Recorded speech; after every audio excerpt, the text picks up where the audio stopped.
Shalom to you all.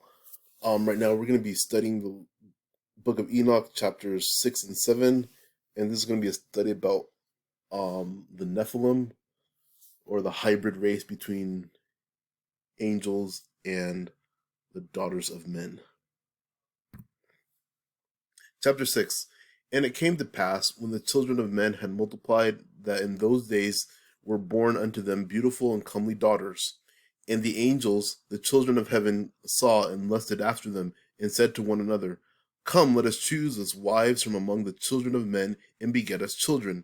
And Simjasa, who was their leader, said unto him, I fear ye will not indeed agree to do this deed, and I alone shall have to pay the penalty of a great sin.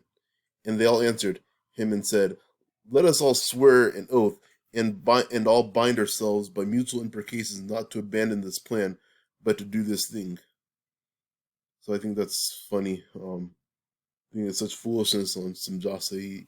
He's afraid of being punished or judged for a sin if he gets punished or judged by himself.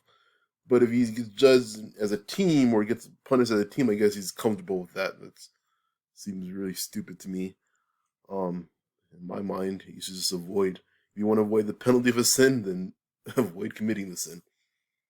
But that's the way some people are. They just, even, whether people are angels, they feel good about doing sin in a group so they can get punished altogether, I guess. But to me, it's just craziness. Verse 5. Then swear they all together and bound themselves by mutual imprecations, or anathema in some manuscripts, upon it.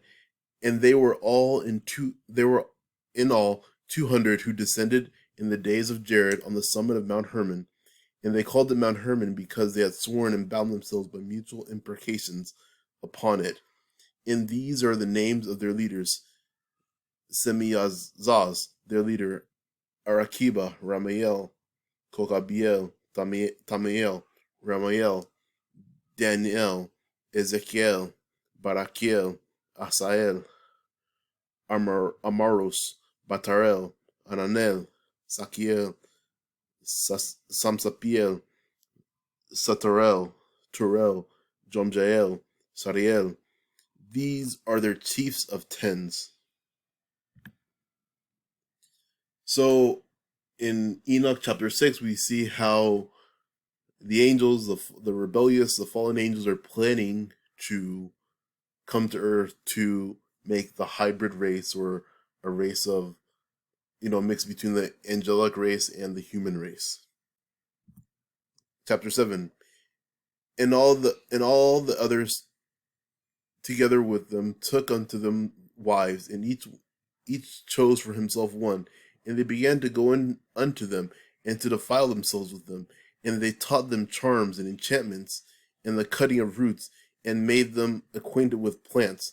So this part, verse 1, we're going to address this more in depth when we get to the study on chapter 8. And they became pregnant, and they bare great giants, whose height was 3,000 ells, who consumed all the acquisitions of men. I'm going to stop right there. 3,000 ells, I'm not really sure exactly how high that is. But there are definitely remains of beings that have, easily 15 feet tall. So back to verse 3. Who consumed all the acquisitions of men, and when man could no longer sustain them, the giants turned against them and devoured mankind. And they began to sin against birds and beasts and reptiles and fish, and to devour one another's flesh and drink the blood. And we're going to address verse 5 also when we get to the study in chapter 8. Then the earth laid accusation against the lawless ones. So let's look at giants in the Bible. So in Genesis chapter 6, it says, And it came to pass, when men began to multiply on the face of the earth, and daughters were born unto them, that the sons of God, or the angels, the fallen angels, saw the daughters of men that they were fair, and they took them wives of all which they chose. And the Lord said, My spirit shall not always strive with man, for that he also is flesh. yet his days shall be 120 years. There were giants in the earth in those days, and also after that, when the sons of God came in unto the daughters of men, and they bare children to them, the same became mighty men which were of old, men of renown. So when we deal with the topic of the Nephilim and of the fallen angels coming down to earth and making a hybrid race, the question of aliens always comes up. I definitely believe there's a strong correlation between the alien, the UFO phenomenon, and what some of the activities that fallen angels have done over the course of thousands of years, and also the offspring, the Nephilim, between the fallen angels and the the daughters of men, or women rather, right? The mix of the human genes with angelic genes, right? So I do believe there's definitely a strong correlation. That's just a theory on my part. So we can see here, there is evidence of beings that were very tall, um, several feet tall, several meters tall. Obviously, those are the remains of a giant. And there's like hundreds of graves that have been discovered that have these things in.